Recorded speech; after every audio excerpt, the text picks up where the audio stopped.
libre pour Budapest. Alors à la ligne numéro 1, on va retrouver le Portugais Alexandre Agostinho. À la 2, Maurice Steinmetz, le nageur d'Antibes, 22,55 ce matin en série. À la ligne numéro 3, le vice-champion olympique sur la distance, Amaury Levaux. Ligne numéro 4, Frédéric Bousquet, qui a nagé 22,06, le meilleur chrono, le voici en série ce matin. Alain Bernard sera à la ligne d'eau numéro 5. Il était médaillé de bronze à Pékin en finale du 50 libre. Il a envie de mettre les choses au point. Fabien Gillot sera à la ligne d'eau numéro 6 et l'outsider déclaré de cette finale du 50 libre. Il sera peut-être même encore un petit peu plus ambitieux sur la distance supérieure, le 100 libre. On retrouvera David Maître et ligne d'eau numéro 7, lui aussi a réalisé les minima ce matin. Ici c'est Amaury Levaux qui va monter sur le clos. Et enfin l'ancien, le vétéran de cette finale, Julien Sicot, à la ligne d'eau numéro 8, le nageur de Rouen qui a nagé 23,11 ce matin en série. Allez, on va suivre bien évidemment le départ. On sait qu'un départ sur 50 mètres c'est capital. Une course peut se perdre sur le départ. On va suivre Amaury. Amaury, c'est un peu le point d'interrogation de cette finale du 50 mètres. S'il est capable de faire les départs qu'il fait habituellement, c'est-à-dire de mettre 30 cm aux autres dans le départ, eh bien il sera un concurrent sérieux pour le titre. 20,94, c'est le chrono réalisé par Frédéric Bousquet du côté de Montpellier.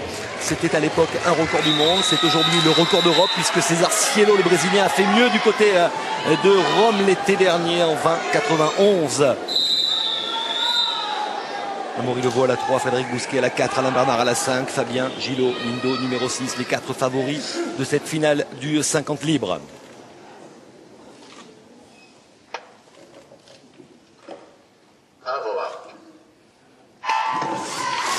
Le grand moment de cette deuxième journée de compétition avec la coulée d'Amaury Levaux qui ressort légèrement devant. Il est à la ligne d'eau numéro 3, le nageur du Lagardère Paris Racing. Fred est déjà devant. Avec le retour de Frédéric Bousquet dans son style particulier. On va surveiller le chrono de Frédéric Bousquet, le Marseillais. Il est largement devant. Il va s'imposer facilement. 21,71. La meilleure performance mondiale de la saison. Frédéric Bousquet qui s'impose devant Fabien Gillot et devant Alain Bernard. 21,87 pour Fabien Gillot, 22,08 pour Alain Bernard. Amaury Levaux termine 4e en 22 secondes et 11 centièmes. Et un doublé marseillais et Romain Barnier avait raison. Frédéric Bousquet a remporté cette course devant Fabien Gillot et ça c'est la surprise. Fabien qui nage 21,97, c'est de bon augure pour le 100 mètres. Il vient bouleverser un petit peu la hiérarchie. Fabien, c'est la première fois qu'on le voit terminer deuxième d'un 50. Le point rageur de Frédéric Bousquet, il s'était imposé. Et le sourire de Laure Manodou. Frédéric Bousquet s'était imposé à Montpellier il y a un an en battant le record du monde. Il a ensuite confirmé du côté de Rome avec une magnifique médaille d'argent sur cette distance, avec une médaille de bronze sur la distance supérieure, le 100 libre. Et puis c'est bien, c'est très bien, parce que comme il a éclaté véritablement l'année dernière à Montpellier, on a eu tendance à mettre les performances de Frédéric Bousquet sur le compte de la combinaison. Et bien là, il montre aujourd'hui, en Bermuda, en tissu, comme les autres, et bien qu'il est le plus rapide sur cette finale du 50 mètres. On va rappeler que Frédéric Bousquet, Fabien Gillot, Alain Bernard et Amaury Levaux se qualifient en individuel sur le 50 libre pour les championnats d'Europe de Budapest.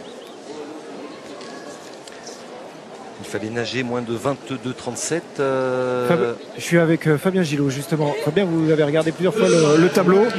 C'est une deuxième place qui avait été dans un programme sur 50 mètres. C'était ce que vous étiez venu chercher. Ouais, voilà, le retour au short commence à m'avantager, moi, étant donné mon gabarit. Donc le 50 va devenir une de mes épreuves de prédilection juste après le 100 mètres. Mais je commence à avoir à cœur d'aller vite sur 50 aussi. Ouais. Ça fait très longtemps quand même sur cette distance quand vous n'avez pas vu aussi bien placé. Et puis surtout les Marseillais qui font coup double. Ouais, voilà, ouais, ça faisait un moment que je n'avais pas été placé. Mais je pense que les combinaisons avantageaient plus certains de mes adversaires. Aujourd'hui, on revient à la vraie natation. Là, il y a des ambitions qui se sont dénouées, on va dire, sur 50. Sur 100 mètres maintenant, vous visez quoi? Bah écoutez, déjà de gagner la qualification. Et après, je pense que la bagarre va être serrée comme aujourd'hui au 50. Donc continuer à prendre des repères. La vraie bataille a lieu cet été. Il y a 4 places à prendre dans 2 jours sur 100 mètres. Ça nous laisse un petit peu de marge, mais continuer à prendre des repères et à valider la progression. Merci. Et on va avoir Frédéric Bousquet qui nous fait la gentillesse de revenir. Merci à Fred Accorsi qui est allé chercher Fred Bousquet puisqu'il est sorti de l'autre côté du bassin. Fred, félicitations. Là aussi, je dis souvent à certains nageurs qui avaient l'envie de marquer son territoire, de taper du poing sur la table, de dire que vous étiez le boss sur cette distance. Ouais, bah déjà, un petit truc, je ne serais pas revenu de l'autre côté du bassin si c'était pas pour mon ami le caméraman. Ça fait plaisir de revoir Xavier Marchand au bord du bassin. Sinon, ouais, non, j'avais à cœur de vouloir confirmer mon statut de meilleur français sur 50 et surtout de nager sous les 22 secondes. Ce qui, on le voit encore, ça va pas être une chose évidente cette année avec le retour aux sorties. Mais faire 21-7 là ce soir, vraiment content. Juste racontez-nous sur votre course, ça s'est passé un peu comme vous aviez envisagé de le faire avec Romain Varnier, votre entraîneur par exemple? Déjà une rectification. Romain est mon manager, Maxime Cornillier est mon entraîneur. C'est lui qui me suit à l'année. C'est pas exactement comme on l'avait prévu, puisque j'ai des problèmes de réglage sur mon départ et ma coulée. J'arrive pas à remettre en place ce qu'on a travaillé à l'entraînement et ce que j'ai déjà produit à l'entraînement. Ce qui fait que je fais la reprise de nage derrière à Amaury, ce que je souhaitais pas faire. Ce qui fait que je suis un peu crispé sur le début de course et ça se sent sur les derniers mètres où je suis un petit peu en train de m'écraser dans ma nage. Merci en tous les cas d'être venu jusqu'à nous parce que nous on n'aurait pas pu aller jusque là-bas. Grand sourire sur le visage de Frédéric Bousquet. Il confirme qu'il est bien le patron sur cette distance avec ce chrono 21 secondes 71 centièmes. Oui, c'est bien, c'est à un petit peu moins de 8 dixièmes de seconde de son record réalisé l'an passé. Et ça montre une fois de plus, on l'a dit tout à l'heure, il y a à peu près 7 dixièmes d'écart entre ce qui se faisait l'année dernière et ce qui se fait cette année. Frédéric Bousquet l'a dit lui-même, il l'a dit